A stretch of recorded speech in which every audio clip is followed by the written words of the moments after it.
नमस्कार। आज हम रॉबर्ट ग्रीन की एक बहुत ही दिलचस्प किताब the laws of human nature के एक सारांश कर गहरी चर्चा करने वाले हैं। ये किताब असल में उन छिपे हुए पैटर्न्स को समझने की कोशिश करती है जो तय करते हैं कि लोग, मतलब हम सब, जैसा बर्ताव करते हैं वैसा क्यों करते हैं। तो चलिए शुरू करते हैं। सबसे पहली और मुझे लगता है सबसे जरूरी बात जो ये किताब कहती है वो है अतार्किकता का नियम।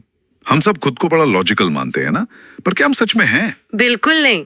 और यही तो सबसे मजेदार बात है। अच्छा। हाँ, जब हम भावना में बहकर कोई फैसला ले लेते हैं, मान लीजिए गुस्से में या शायद बहुत ज्यादा एक्साइटमेंट में, हाँ, तो हमारा दिमाग फौरन एक वकील बन जाता है। हाँ। उसका काम होता है उस फैसले को सही ठहराने के लिए तर्क ढूंढना। मतलब फैसला पहले, तर्क बाद में। बिल्कुल, इसी को रैशनलाइजेशन कहते हैं। हाँ। इसीलिए जो लोग कामयाब होते हैं ना, वो अपनी भावनाओं और असलियत के बीच का ये जो फासला है, इसे पहचानना सीख जाते हैं। वाह, मतलब हमारा अपना दिमाग हमें ही एक तरह से धोखा दे रहा है। तो अगर हम अंदर से इतने इमोशनल हैं, तो फिर बाहर, मतलब समाज में, हम इतने शांत और सुलझे हुए कैसे दिखते हैं? यहीं पर दूसरा दिलचस्प नियम आता है, भूमिका निभाने का नियम। Role playing. हाँ, रोल प्लेइंग। ग्रीन का तर्क है कि हम सब एक तरह से एक्टर हैं, एक मुखौटा पहनते हैं। जैसे ऑफिस में एक अच्छा कर्मचारी दोस्तों के साथ एकदम बिंदास। सही। परिवार में एक जिम्मेदार सदस्य, हम हमेशा वो चेहरा दिखाते हैं जो सामने वाले को पसंद आए, जो उस सिचुएशन में फिट हो। पर क्या ये पूरी तरह से बुरा है? समाज में रहने के लिए थोड़ा बहुत तो ये करना ही पड़ता है, वरना तो सब कुछ अस्त व्यस्त हो जाएगा। नहीं, ये एक सर्वाइवल स्ट्रैटेजी है। बिल्कुल सही सवाल है आपका। खतरा तब होता है जब हम किरदार निभाते निभाते अपनी असली पहचान ही भूलने लगते हैं। अच्छा। वो बनावटी आत्मविश्वास के पीछे की जो असुरक्षा है, उसे देखने की सलाह देती है, दूसरों में भी और खुद में भी। और ये मुखौटा शायद तब और भारी हो जाता है जब हम किसी ऐसे को देखते हैं जो हमसे ज्यादा सफल है। तब शायद ईर्ष्या की भावना आती है। आपने बिल्कुल सही नस पकड़ी है। ईर्ष्या एक बहुत ही गहरी और छिपी हुई भावना है। ग्रीन का मानना है कि ईर्ष्या एक आईने की तरह है। आईने की तरह? कैसे?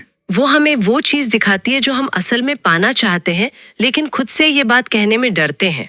अच्छा। तो अगली बार जब किसी दोस्त की कामयाबी से थोड़ी जलन हो, तो ये पूछना चाहिए कि उसकी कामयाबी का कौन सा हिस्सा है जो मुझे अपनी किसी कमी का एहसास दिला रहा है। और अगर हम ये समझ जाएं तो यही जलन प्रेरणा बन सकती है, एक मोटिवेशन। ये तो बहुत पावरफुल आइडिया है। पर ये जलन और असुरक्षा जैसी भावनाएं जब हम अकेले होते हैं तब तो ठीक है, लेकिन जब हम एक भीड़ का हिस्सा बनते हैं तो इनका रूप बदल जाता है ना? हाँ, और वो सबसे खतरनाक हो सकता है। यहीं पर आता है भीड़ का अनुसरण करने का नियम, जिसे हर्ड मेंटालिटी भी कहते हैं। मतलब भीड़ चाल। एक तरह से, हाँ।